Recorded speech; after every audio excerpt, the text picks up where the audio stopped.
भर उन्हाळ्यामध्ये पाणी टंचाईचा सामना करत येवल्यातील प्रंजल पटेल या तरुण शेतकऱ्याने भाजीपाला पीक घेण्याचा निर्णय घेतला।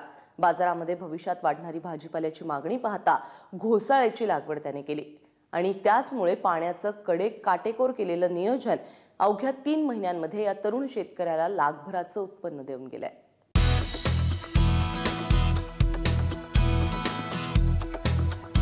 अर्ध्या एकरावर पसरलेली ही गिलक्याची म्हणजेच घोसाळ्याची शेती आहे।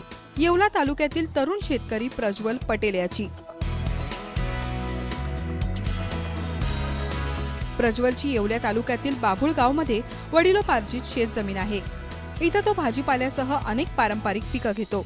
यंदाच्या मार्च-एप्रिल महिन्यात पाण्याची कमतरता जाणवू लागल्यानंतर अनेक शेतकऱ्यांनी आपल्या जमिनी पडीक ठेवल्या। मात्र प्रज्वलने बाजारातील भाजीपाल्याची वाढती मागणी पाहता यावर घोसाळ्याच्या लागवडीचा निर्णय घेतला।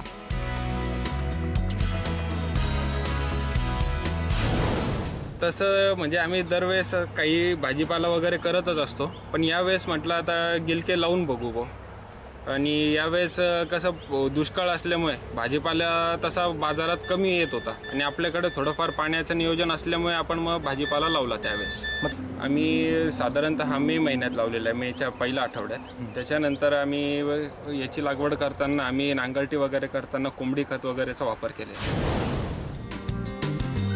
मे महिन्यात प्रज्वलने जमिनीची मशागत करून घेतली, त्यात कोंबडी खत टाकलं, बेड तयार केले आणि त्यावर घोसाळ्याच्या बियाणांचं टोकण केलं। टोकणीनंतर तुषार सिंचनाने पाणी दिलं। काही दिवसातच रोपांची उगवण झाली। याच काळात पिकाला गरजेनुसार खतं दिली। काही दिवसातच या वेली पसरायला सुरुवात झाली। यानंतर मांडव तयार करून या वेली मांडवावर सोडल्या।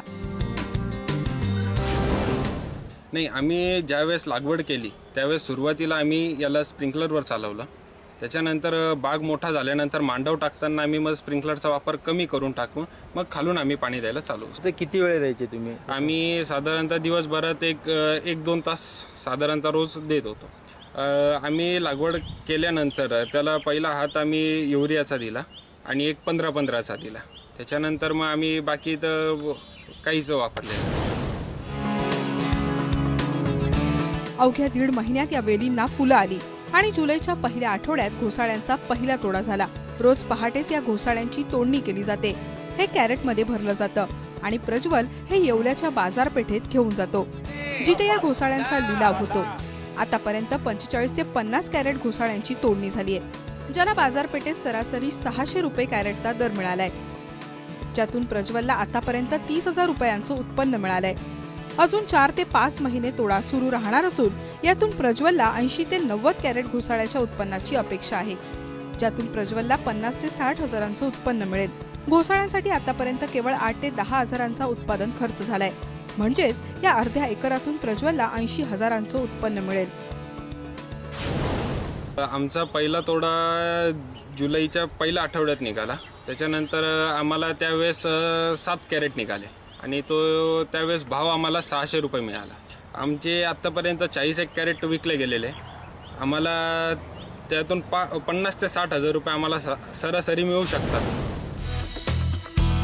उन्हाळ्यात भाजीपाल्याची मागणी पाहून प्रज्वलने घोसाळी लागवडीचा निर्णय घेतला आहे। त्या पाण्याचं योग्य नियोजन करून घोसाळी जगवली आणि अवघ्या अर्ध्या एकरातून 3 महिन्यात लाखभराचं उत्पन्न कमावलं।